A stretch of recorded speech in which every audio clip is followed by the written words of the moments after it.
DIY video, I'm going to be showing you how you can make your own custom branded labels to go inside blank t-shirts like this one here.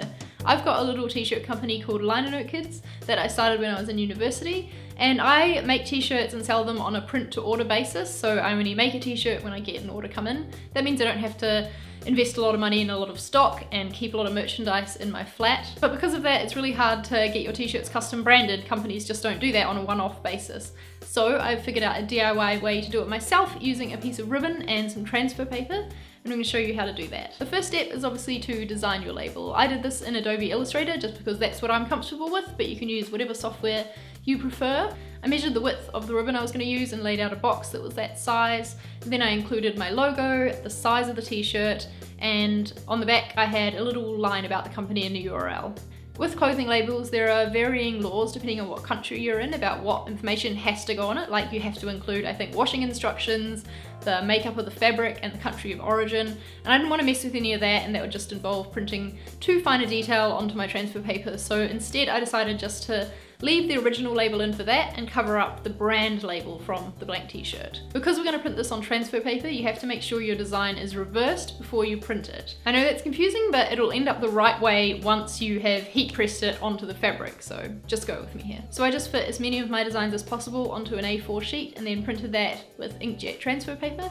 My lovely friend Luthea let me borrow her printer for this, so thank you, Lou, if you're watching. You'll end up with sheets with lots of little labels on them, so what you want to do next is cut them out. I didn't want the grey borders to be included on my actual label, so I used them as a guide to cut out the piece from the middle. This is the ribbon I'm going to use for my labels. It's got a herringbone pattern on it and it seems to be quite good quality. I got it from Amazon, but I'll leave a link to it down below so you can check it out as well. So I cut this into a few 6.5 centimeter pieces to make my labels.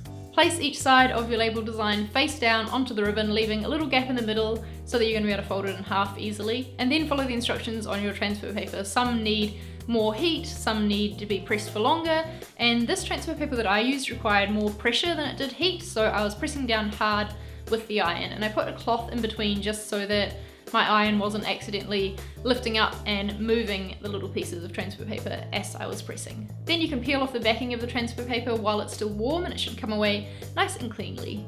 Then fold the ribbon in half and press down on it to crease the ribbon so it'll stay in the label shape. Trim the end of the ribbon to get it even and then very carefully run a lighter over it just to seal the edges and stop it fraying. To stick the label onto the t-shirt, I'm going to be using hemming tape. This stuff holds fabric together by heating it. I think it's some sort of gluey stuff inside, I don't know. All I know is it works. So I cut that to size, one side for the back and the front of the label. And then what I'm going to do is stick the label over top of the brand label that's already in the t-shirt. Place your label just under the seam so that there's a nice neat finish, and then follow the instructions on the hemming tape. Mine says to put a damp cloth over top and then press down with an iron until that cloth is dried a bit, and that means the hemming tape will work. So there you have your label in your t-shirt. It's machine washable, and because we tucked it underneath the seam, it means that it's not going to be itchy or annoying sitting in the back there. I think these labels add a really professional finishing touch to my t-shirts and I'm really excited about them.